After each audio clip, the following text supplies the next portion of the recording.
hubungan saling mencinta. Jarak jauh, Zainab terpisah ada di Madinah bersama Nabi Muhammad SAW, dan Nabi Muhammad dan Abul As bin Rabi sudah berada di kota Mekah.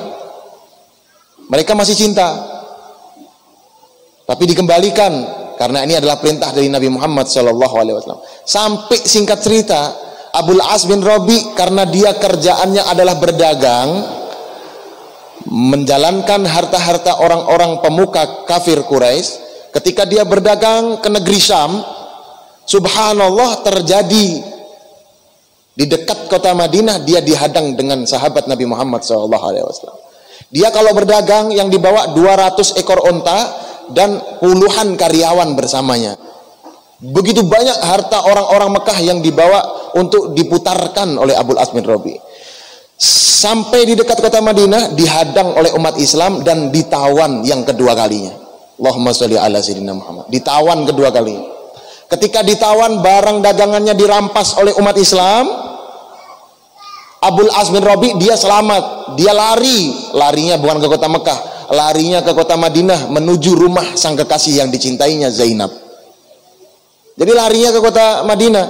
Sampai di Madinah, ketika itu berjumpa di depan pintu Zainab binti Rasulullah SAW. Dia mengatakan, aku ditawan oleh umat Islam, tolong lindungi aku di sini. Maka Zainab mendengar suaminya ditawan. Zainab keluar ke masjid Nabi Muhammad SAW dan berteriak. Ketika itu Rasul sedang sholat bersama sahabatnya. Zainab berteriak, tolong saksikan aku Zainab menjadi jaminan daripada suamiku Abul As bin Rabi. Aku jamin, aku yang menjadi jaminannya, kata Zainab. Selesai Rasulullah sholat, Rasulullah mendengar. Tidaklah tadi anda semua mendengar suara Zainab? Iya ya Rasulullah, dia menjadi jaminan daripada Abul As bin Rabi. Karena Abul As bin Rabi ditawan, hartanya ditawan, dan dia ditawan. Akhirnya didatengin sama Nabi Muhammad SAW. Karena dia sudah dilindungin oleh Zainab binti Rasulullah SAW. Akhirnya dikasih pilihan sama sahabat Abul As bin Rabi. Amun kamu ini mau masuk ke dalam Islam, ini harta bubuhan orang kafir, gasan pian seberataan. Kalau kamu mau masuk ke dalam Islam, kamu gak usah kembali ke Mekah, ini harta buat kamu semua. Dan kamu bisa bersama Zainab binti Rasulullah SAW. Ternyata dia nggak mau. Saya nggak mau masuk Islam dalam keadaan curang. Saya harus kembali ke kota Mekah. Saya harus mengembalikan semua harta-harta orang-orang yang aku jalankan ini. Allahumma sholli ala sayyidina Muhammad. Rasulullah izin kepada sahabatnya karena ini sudah ditawan. Jika anda mengizinkan silahkan, tapi jika anda tidak mengizinkan silahkan. Anda rampas, anda ambil. Tapi ternyata para sahabat mengizinkan Abul As bin Rabi untuk kembali ke kota Mekah. Setelah kembali ke kota Mekah, Abul As bin Rabi mengatakan kepada seluruh penduduk Mekah, wahai penduduk Mekah, bagi anda yang memiliki dagangannya padaku, maka silahkan ambil. Sampai semua dagangannya dikembalikan satu persatu, dan dia berkata di tengah-tengah kota Mekah, sudahkah barang kalian saya kembalikan semua? Sudahkah amanah anda semua saya kembalikan? Sudah, maka saksikanlah, aku Abul As bin Rabi memeluk ajaran baginda Muhammad SAW. Aku tidak ingin masuk ke dalam agama Islam dan anda menganggap aku orang yang curang, orang yang tidak amanah. Saksikan, amanah anda sudah saya kembalikan dan saya memeluk agama Nabi Muhammad SAW dan pergi ke kota Madinah hidup bersama Zainab binti Rasulullah SAW. Allahumma sholli ala sayyidina Muhammad. Nah, ini kisah cinta Zainab dengan Abul As bin Rabi, putri Nabi Muhammad SAW. Kayak apa hati Nabi Muhammad menghadapi putri-putrinya, menghadapi putranya, menghadapi hidupnya. Semua diajarkan sama Nabi Muhammad SAW. Pernah dengar cerita itu? Pernah dengar cerita itu? Belum lah. Ini cerita-cerita semua ada di dalam kitab-kitab tarikh. Semua disebutkan betapa indahnya akhlak Nabi Muhammad SAW. Allahumma sholli ala sayyidina Muhammad. Nabi itu pernah dikasih anggur, ya. Nabi pernah dikasih anggur.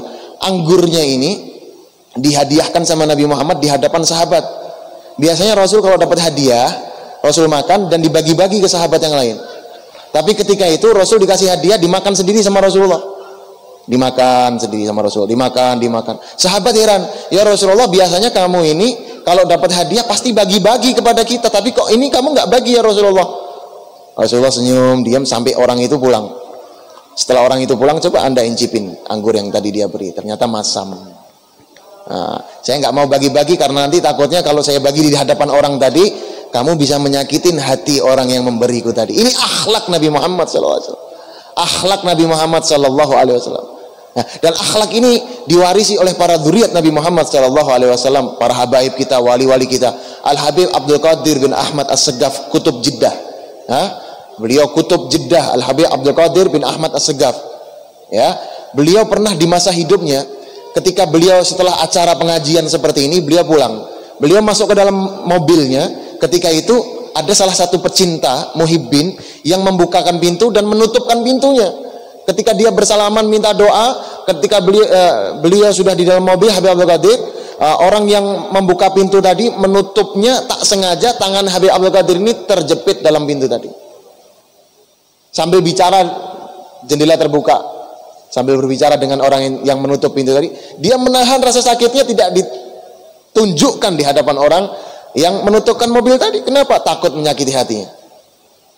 Kata supirnya itu sudah sampai beberapa meter, baru minta berhenti Habib Abdul Qadir bin Ahmad As-Segaf, tolong berhenti di sini, tangan saya terjepit dari tadi. Kenapa? Kenapa nggak bilang dari tadi ya Habib? Saya takut kalau tadi saya teriak, kalau tadi saya bilang terjepit, orang itu akan sedih dan orang itu nggak bisa tidur. Nah, ini akhlak yang sama seperti yang diajarkan Nabi Muhammad sallallahu alaihi wasallam. Allahumma sholli ala sayyidina Muhammad. Allahumma sholli ala sayyidina Muhammad. Ini yang bisa kita tiru. Ya, banyak lagi akhlak Nabi Muhammad sallallahu alaihi wasallam. Akhlak Nabi itu banyak. Ya, pernah suatu saat kata Jabir bin Abdullah, Nabi Muhammad itu kalau dimintain sesuatu nggak pernah nolak. Tidak pernah ada kata tidak pada diri Nabi Muhammad. Pasti Rasul memberi. Suatu saat orang Badui, orang Arabi datang ke rumah Nabi Muhammad. Mengetok rumah Nabi Muhammad, ya Rasulullah, berikan aku sesuatu yang ada pada dirimu. Diberikan sama Nabi Muhammad yang dia minta. Setelah itu Rasul mengatakan, sudahkah kamu bahagia? Sudahkah ahsantu ilaik? Sudahkah aku berbuat baik denganmu? Belum. Engkau ini pelit, ya, bahasa Banjarnya engken, apik, ya. Nah, orangnya nggak terima kasih, malah mencaci Nabi Muhammad, dan para sahabat semua dengar. Sahabat dengar orang ini kurang ajar sama Nabi Muhammad SAW. Sayyidina Umar langsung dia berdiri, izin sama Nabi Muhammad, ya Rasulullah, biar aku pukul orang ini. Kurang ajar dia bicara di hadapanmu ya Rasulullah. Rasul senyum. Jangan wahai Umar. Biar aku masuk kembali, aku tambahkan lagi hadiah untuk orang itu. Masuk lagi Rasul ke dalam rumahnya, ditambahin hadiah kepada orang itu. Diberi hadiah lagi. Sudahkah aku berbuat baik denganmu? Kata Rasul SAW. Ahsantu ilaik. Orang itu menjawab, alhamdulillah jazakumullah khair. Sudah, engkau sudah memberiku dan engkau adalah orang yang baik. Rasul SAW mengajarkan kepada orang itu, bolehkah besok kamu balik lagi ke sini, kamu sebutkan pujian tadi itu di hadapan sahabatku. Karena sahabatku tadi nggak terima ketika Anda mencaciku. Supaya hati sahabatku ini semua pada lega. Karena kamu tadi mengucapkan terima kasih, engkau orang baik, tidak di hadapan mereka. Siap ya Rasulullah. Akhirnya besoknya dia datang, dikumpulkan sahabat Rasulullah, Sayyidina Umar. Sudahkah saya beri kamu kemarin, sudahkah saya berbuat baik denganmu? Maka orang itu mengatakan, sudah ya Rasulullah, sungguh engkau adalah orang yang baik. Akhirnya para sahabat semua merasa tenang dan puas hatinya. Ya Umar, tolong beri orang itu hadiah. Diberi hadiah sama Sayyidina Umar bin Khattab radhiyallahu taala anhu. Maka Rasulullah mengajarkan kepada sahabatnya, wahai sahabatku,